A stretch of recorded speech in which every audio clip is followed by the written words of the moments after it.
Hey everyone, it's Carissa Wiley at sprinkledwithglitter.com. Thanks for joining me today. Today I am sharing another card project featuring the spectacular shades, stamps, and dies from Concord and Ninth, but this time I'm making a shaker card and I'm bringing in some of the other products from the July release, and I am calling this the All the Heart Eyes shaker card. Because I'm using the heart-shaped glasses, some heart-shaped confetti, and I mean, come on, it is so cute. If this card was an emoji, it would be the one with the little heart eyes, and so that's what I think of when I think of this. Now, I've started out by die cutting the frame for the heart glasses 4 times from white cardstock, and I'm going to cut it again from some Nectar cardstock, which, by the way, is my favorite color of cardstock.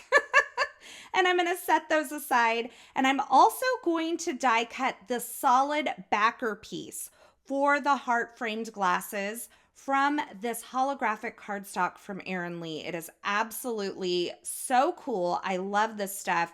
It is like an instant rainbow. And I didn't realize that I had some sheet adhesive on the back of it, which is why it didn't cut quite so easily, but it popped right out. It was fine. But I didn't realize that when I die cut it. Now, I've also die cut that solid piece from some acetate as well. Now, I'm going to start kind of stacking these up because I am using those additional white frames to build dimension so that I can make this a shaker card. I'm going to start by adding the Nectar frames to the solid acetate piece that I die cut there. And I'm using the Essentials by Ellen clear plastic. It is like my favorite acetate for shaker cards. It's nice and heavyweight, but it die cuts great. Then I am going to take and layer up the 4 layers of plain white frames that I've die cut. So I'm just adding some liquid glue to the front, stacking another one on top, and repeating that with all 4 layers. Now, once I have the 4 layers adhered together, I'm going to adhere that little stack of die cuts right on top of the holographic solid piece. So I've built a little dimension so that there will be room for my confetti to kind of move around. Now, I did want to mention that I used these spectacular shades in a previous video where I shared 7 tips for using cardstock strips on your card project, and I'll link that in the upper right-hand corner now, but if you haven't seen that, be sure to check it out because I have lots of inspiration using this set. Now, for the confetti in this card, I'm using the High Supply Super Shine Silver Hearts. There's a few different sizes of hearts in here, but they're nice and flat, so I don't need too much dimension on my frames there, and I'm going to dump a bunch in there. And once I have both sides filled, I'm going to go ahead and add some liquid glue to the top of this stacked up frame and add the piece that has the acetate and the Nectar colored frame on top.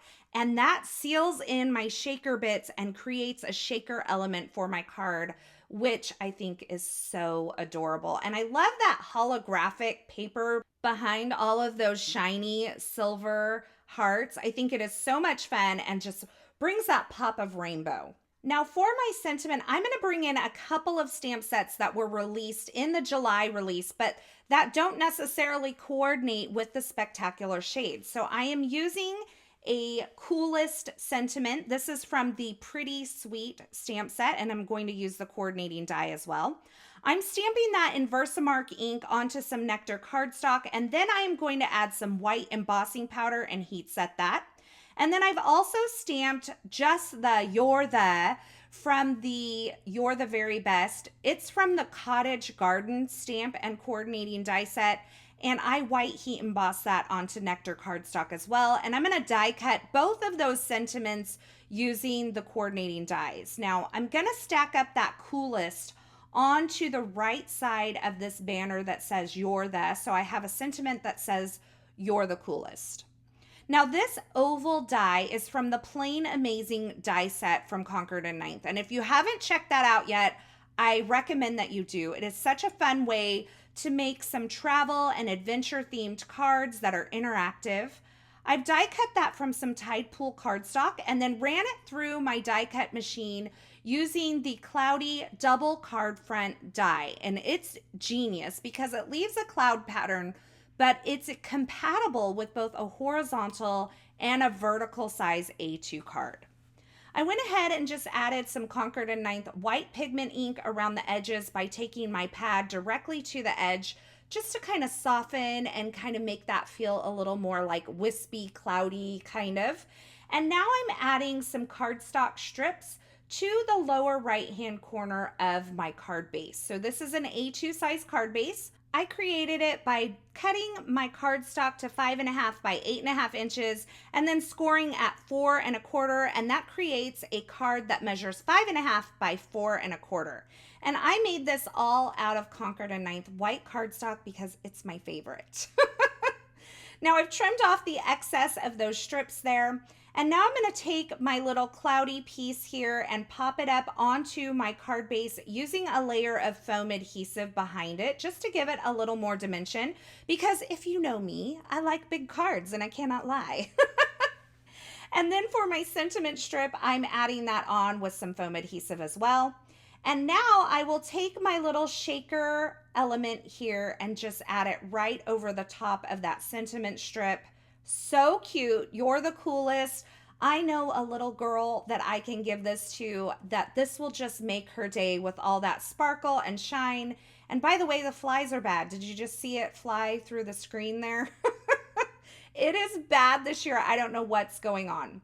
I finished off my card by adding a few of those confetti pieces to the card base with some liquid glue and my Pink Fresh Studio dual-tipped embellishment tool, and that finishes off the cutest and the coolest little shaker card ever. It's got me seeing all the heart eyes.